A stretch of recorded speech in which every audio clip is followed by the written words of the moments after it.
नमस्कार। जीवक आयुर्वेद भवन में आप सबका स्वागत है। आज हम एक ऐसी समस्या के विषय में चर्चा करेंगे जिसमें प्रायः लगभग 50% से अधिक मान लें पुरुष परेशान रहते हैं और वह समस्या शेयर नहीं करते हैं क्योंकि शेयर करना भी ठीक नहीं है। जहां उसका समाधान हो सकता है वहीं चर्चा हमको करनी चाहिए। तो जो मुख्य समस्या है शीघ्र पतन की, इसके बारे में आज चर्चा करेंगे। तो सबसे पहले समझते हैं कि शीघ्र पतन क्या है।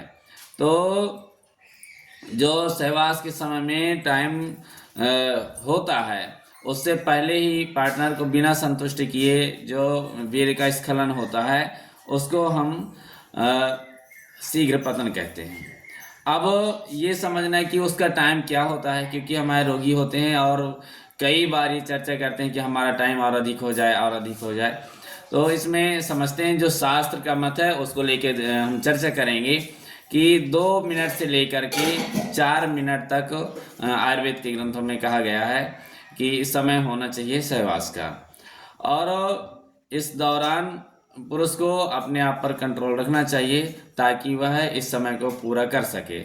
लेकिन जैसे शीघ्र पतन की समस्या है उसके कारण पुरुष घबराया हुआ रहता है या उसको लगता है कि मैं जल्दी से जल्दी अपने आप को संभाल पाऊँ, लेकिन उत्तेजना उसकी इतनी अधिक बढ़ चुकी होती है तो वह नहीं संभाल पाता और 2 मिनट से पहले ही, या किसी किसी पुरुष में ऐसा भी होता है कि 10 से 15 सेकेंड या कुछ लोग ऐसे होते हैं कि स्पर्श मात्र से ही स्खलित हो जाते हैं, जो ठीक नहीं है। और ऐसे लोग सभी शीघ्र पतन के रोगियों में आते हैं। अब इसको कई लोग सोचते हैं कि ये मानसिक बीमारी है, कुछ लोग सोचते हैं कि छूत की बीमारी है, संक्रमण के कारण है या स्पर्श के कारण है। तो ऐसा कुछ नहीं है, यह इसके बहुत सारे कारण हैं और हमारे वो आगे हम चर्चा करेंगे इन कारणों पर। और इसके बाद उसको समझते हैं कि टाइम को हम कैसे समझें। तो जो स्ट्रोक की बात है तो उसमें 60 से लेकर के 100 स्ट्रोक तक यदि पुरुष लगा पाता है तो समझिए कि वो स्वस्थ है, और यदि इससे कम है तो समझिए कि वह शीघ्र पतन के रोगियों में शामिल है। ऐसे लोगों को ध्यान देना चाहिए कि अपना खान पान दिनचर्या को ठीक करें। इसके बाद हम इसके कारणों पर आते हैं कि इसके मूल रूप से कारण क्या हैं।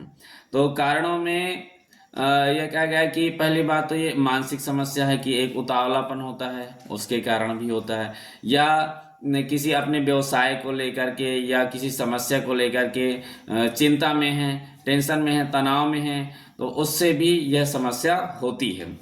इसके साथ ही यदि बचपन में कुसंग में पड़ गए हैं, हस्तमैथुन इत्यादि किया है, या किसी कारण से उनको स्वप्न दोष की समस्या हो गई है, प्रमेह की समस्या हो गई है, धातु रोग की, तो उससे वीर्य कमज़ोर हो जाता है और जो हमारी शुक्रवाहिनी नाड़ियां हैं, जिनको वातवाहिनी नाड़ियां कहते हैं, वो दुर्बल हो जाती हैं, जिससे धातु को वीर्य को रोक नहीं पाती हैं और व्यक्ति उसका शिकार होता है।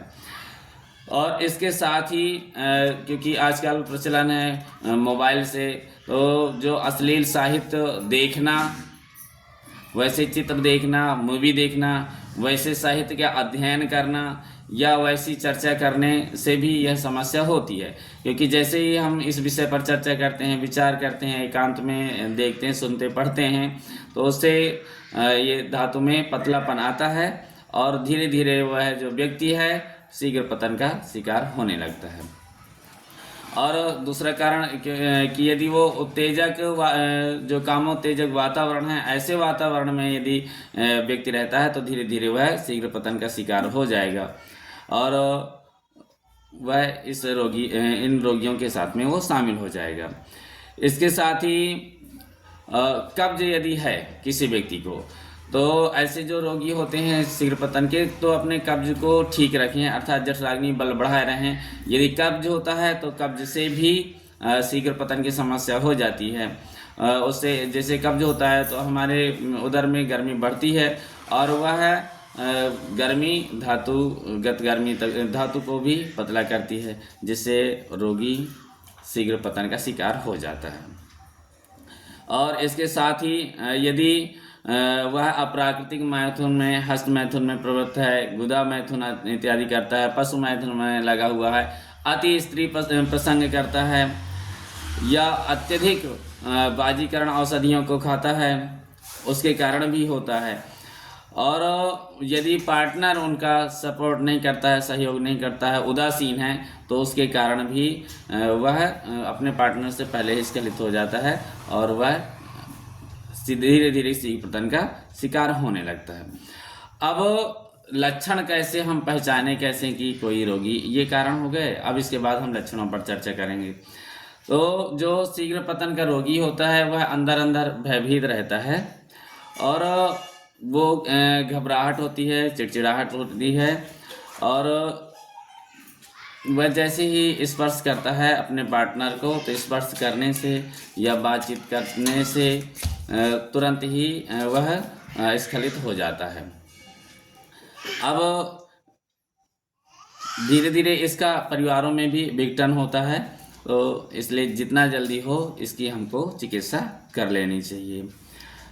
अब जैसे ही इसका परिणाम जो है वो ठीक नहीं है, और वह उस विषय में ज़्यादा चर्चा करने की आवश्यकता भी नहीं है, क्योंकि हम देखते हैं बहुत गृहस्थों में भी देखा और हमारे पास फ़ोन भी आते हैं कि धीरे धीरे जो पार्टनर है अकारण उसमें जब उनकी काम तृप्ति नहीं होती है, तो जो पार्टनर है वो चिड़चिड़ा हो जाता है। धीरे धीरे उसके वस्ती प्रदेश में पेडू वाले हिस्से में दर्द होने लगता है, या महिला पार्टनर जो है तो धीरे धीरे जो श्वेत प्रदर आदि की समस्या है उनका शिकार हो जाती है, और गृहस्थी का जो जीवन है हमारा डगमगाने लगता है। इसलिए इसके जो चिकित्सा से संबंधित बातें हैं उस विषय में अभी चर्चा करेंगे कि कैसे हम इस रोग से पार पाएं। तो सर्वप्रथम जो सामान्य बातें हैं, जो व्यवहार की बातें हैं, जिनको हर व्यक्ति पालन कर सकता है, पहले हम उनकी चर्चा करेंगे। कि यह ध्यान रखना है कि यह शारीरिक तो के साथ साथ मानसिक रोग भी है। तो सर्वप्रथम क्या करना है कि व्यक्ति जो है जो भी कारण हैं, पहले तो कारणों को दूर करे, और समय से उसका सोना और जागना बहुत निर्भर करता है। प्रातःकाल ही जाग जाएं, कुछ योग प्राणायाम करें, सुबह घूमें टहलें, और अत्यधिक जो ऑक्सीजन है उसको लेने का प्रयास करें। इसके साथ ही उनका जो खान पान है बड़ा ही संतुलित हो, पौष्टिक भोजन हो, जैसे घी दूध अपने भोजन में सम्मिलित करें, सूखे मेवे हैं इत्यादि सम्मिलित करें, और इसके साथ ही किसी कुशल वैद्य का साथ करें और उनसे चिकित्सा लें। और जो महिला पार्टनर है वह भी बड़ी सहायक हो सकती है पुरुष के शीघ्र पतन को दूर करने में। वह अपने जीवन साथी को हिम्मत दे, उसको ताने न दे। कई बार ऐसा होता है ताने में होते हैं, उसका सपोर्ट करे और उसका बल बढ़ाए और ताने न दे।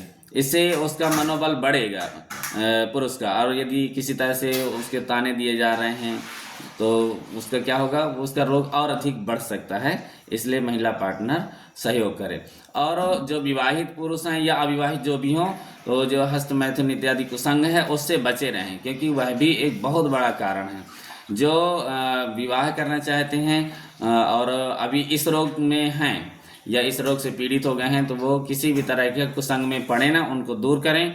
और साथ ही सुंदर औषधियों का सेवन करें, खान पान ठीक करें, दिनचर्या ठीक करें, और साथ में सोने से पहले जो बाल साहित्य है अर्थात आध्यात्मिक साहित्य है उसका अध्ययन करें। और समय से सोना बहुत आवश्यक होता है, क्योंकि यदि आप देर रात तक लगातार जागते रहते हैं लंबे समय तक, तो एक स्वस्थ व्यक्ति भी शीघ्र पतन का शिकार हो जाता है। इसके अब जैसे अभी हमने आपको बताया कि यह जो आप कैप्सूल देख रहे हैं यह शीघ्र पतन के रोगियों के लिए ही तैयार किया गया है। इसमें बहुत खोज के बाद, बहुत परिश्रम के साथ, बहुत सुंदर सुंदर औषधियों का समायोजन किया गया है। साथ में रस रसायन भस्मों का भी इसमें प्रयोग किया गया है। तो यह अभी हम आपको बताते हैं कि इनमें क्या क्या, जो हमारा ये कैप्सूल है स्पेशल, इसमें क्या क्या औषधियाँ डाली गई हैं आपको हम अभी बता रहे हैं। तो इसमें जो भस्मों में जैसे आपका रौप्य भस्म है, बंग भस्म है, प्रवाल पिष्टि है, शुद्ध शिलाजीत है, गिलोय सत्व, शुद्ध कपूर, रस सिंदूर है, नाग भस्म, लौह भस्म, अभ्रक भस्म है, और धतूरे और भांग का रस है, और जो नागर बेल होती है जिसको पान के पत्ते हैं, इनके रस से भावित किया गया है। इसके साथ ही इसमें मुलेठी, सेमल मूसली है, आपकी शुद्ध पारद, शुद्ध गंधक का प्रयोग किया गया है। ताम्र भस्म है, बिदारी कंद है, जीरा है, और सतावरी है आपकी, ताल मखाना, बलामूल, कौंच बीज, अतीस, जावित्री, जायफल, भांग के बीज, सफ़ेद राल, अजवाइन, और इसके साथ ही इसमें गोखरू बीज है, त्रिफला, तेजपात, इलायची, रसोट, धनिया, चब, जीरा, तालीस पत्र, सुहागे की खील, अनारदाना, शुद्ध गुग्गुलू, माणिक पृष्टि, स्वर्ण बंग इत्यादि रसायनों का प्रयोग किया गया है, जिससे यह बहुत ही अधिक गुणकारी हो गया है। जितने भी हमारे पेशेंट हैं, जो लोग इसका प्रयोग करें, बहुत ही सुंदर उसमें रिजल्ट देखने में आ रहा है। तो आप भी यदि पीड़ित हों तो ये जो हमारा दिव्य कैप्सूल है अद्भुत रसायन, इसका आप ज़रूर यूज करें और लाभ उठाएं। और ये यदि आपको जानकारी अच्छी लगी तो आप अन्य लोगों तक ज़रूर शेयर करें। आप सबको बहुत बहुत धन्यवाद। जय श्री राम।